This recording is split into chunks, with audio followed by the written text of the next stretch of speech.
In this video, I'm going to cover what happens when your food runs out during SHTF. So what will you do when your food runs out? You see, every prepper and every homesteader should have a backup plan when prepping for SHTF. Now, as a prepper, you need to know that your preps will only last for a limited amount of time. Whether it lasts for 6 months or it lasts for 2 years, eventually your preps will run out. Now, as preppers, we know that we have to prepare. But for many people, including some preppers, we may not know what to do once that food and those supplies completely run out. So I ask the question again, what are you going to do when your food runs out during SHTF? Now, if you don't have an answer, that's okay. Continue watching this video to help give you some answers. Now, if you do have an answer, go ahead and help others out by leaving some comments below. You can also help out this channel right now by hitting the like button and subscribing. Also, don't forget to hit the bell icon to see more videos and content about SHTF and prepping. Now, as preppers, we prepare and store preps for all types of things, like empty shelves, food shortages, and even a world without rule of law. Again, at some point during SHTF, all your preps will run out, and there's going to be no store, no Walmart, no Amazon, no nothing. Society will have broken down, and more than likely we've just experienced a major disaster event that kicked off SHTF. Now, I truly hope that we never have to see SHTF, guys. I hope it's something that we never have to experience. But again, that's why I prepared. And that's why you should also prepare and take preparedness and prepping seriously. Now, can you imagine SHTF playing out? Groups of armed individuals roaming the streets, possibly going from house to house, looking for what they can pillage and plunder. They're going to be taking severe advantage of those who failed to prepare and those that are deemed an easy target. These groups will be left to their own devices with no law enforcement or no societal norms that's able to stop them. And I have no doubt, guys, that during SHTF, life is going to be very difficult. And many people may just not make it for whatever reason. So that's why I'm making this video right now to help you guys get prepared. So if and when that time comes, you can be better prepared to survive and be SHTF ready. Now, in the best case scenario, you'll still be inside your home or safely at your bug out location away from the violent mobs that's terrorizing the streets. Now, you've been able to stay inside your home for weeks, for months, or maybe even longer. But unfortunately, the preps that have sustained you and the food that sustained you well past most people that failed to prepare is now running low, or it's completely ran out. So what do you do now? Will you venture out onto the dangerous streets and risk it? Or is there another way for you to find food and survive? Well, guys, you can start right in your own front or backyard.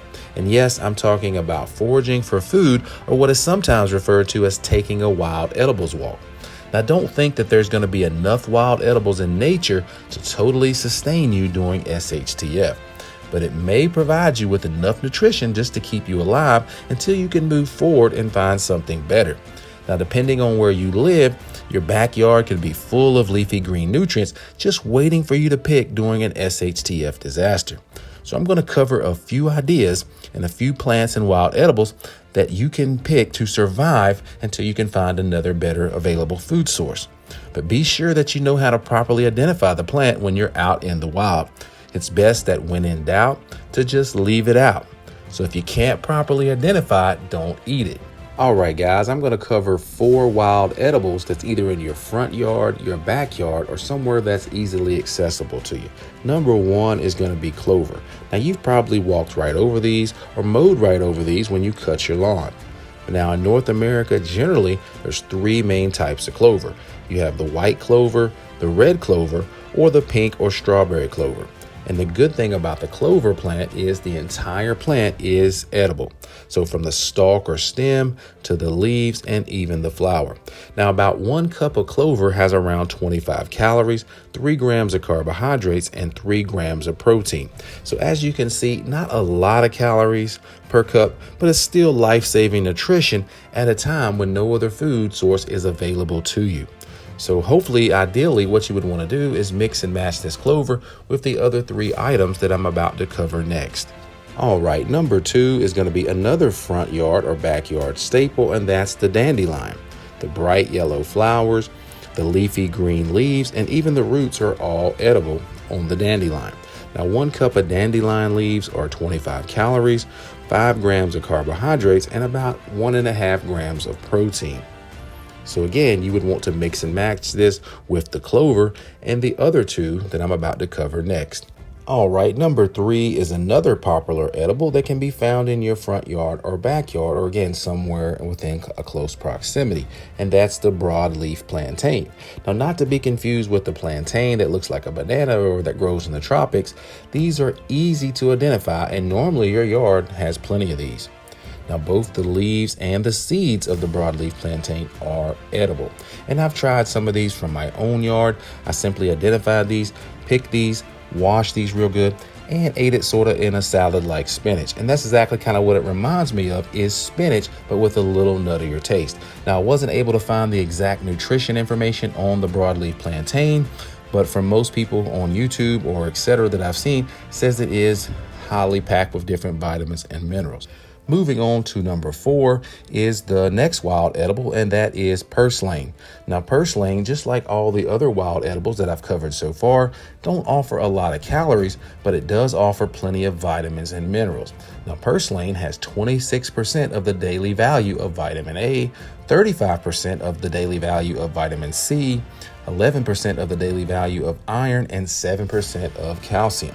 So again, not enough calories on their own, but if you mix and match these together, it can give you the life-saving nutrition that you need until you're able to move on and find another available food source. Also, remember guys, there's plenty of information here on YouTube on how to identify the wild edibles in your region or where you live. And you always want to, again, make sure that you can identify the plant before you eat it. So again, if you're in doubt, then just leave it out. So clearly these 4 wild edibles will be able to give you some nutrition along the way, but they're not going to be able to sustain you long term. You're going to want to be able to supplement those with some meat and some high protein items. And now I'm talking about hunting, fishing, and trapping. So depending on what wildlife lives in your local area, you're going to want to develop a hunting, fishing, and trapping plan for SHTF. Now, let's say if you're hunting deer, you're more than likely you're going to want to use a crossbow to eliminate the loud gunfire and bring attention to your location. So take advantage now and practice bow shooting before SHTF begins. You also want to bone up and practice up on your fishing skills, or go ahead and locate areas near your home that have a decent abundance of fish. So you want to be able to identify and locate local rivers, lakes, and streams, again, that have a great abundance of fish that you can fish from when SHTF begins. You also want to watch other YouTube videos on hunting, fishing, and trapping. And regardless of your skill level, your race or ethnicity, guess what? It's in your DNA. All mankind originated from hunters and gatherers, so it's in your DNA. We just have to remember those old ways, because we may have to use those old ways sooner rather than later. Now, we have to use our time wisely right now while things are still relatively calm in the world. Look into growing some fruit trees and some perennial crops like kale and collard greens on your property or on your bug out location property. Now, both of these crops can survive cold winters and provide food for many years. It's kind of like a pick and regrow situation. Now, for example, in my yard, there's a Kusa dogwood, or what's commonly referred to as a Japanese dogwood tree. And I did not know that the red berry fruits are edible, and actually they're pretty nutritious. I just didn't know that about that particular tree until I did some research into that. So that's what you want to do. If you have some trees or plants on your property, you want to be able to identify those and see if those things are edible, again, during an SHTF event. And actually, to be more proactive, if you have your property set up correctly, or if you have your bug out location set up correctly, you can actually grow some of these perennial fruit trees and plants and have that already ready to go. So if you ever need to bug out there, or you ever need to forage from those plants and wild edibles, you'll have that already set up. So again, we have to use our time wisely right now. So in short, guys, you want to set up your yard ahead of time or your bug out location ahead of time, so that way it can provide food for you and your family in an emergency SHTF situation. So again, guys, I have no doubt that SHTF is going to be very, very difficult. And it's something that, again, that we don't want to have to go through. It's something that we don't want to have to see. But again, if we do, that's why we're preparing now. So I hope that this video was helpful to you guys in realizing that and helping you plan and prepare to be SHTF ready. Now, if you'd like to learn more about SHTF, more specifically, what is SHTF and how to prepare for it even further, then check out this video right here. Don't forget to like this video, subscribe to the channel, and hit the notification bell. But thank you guys for watching. Continue to prepare, and as always, be blessed.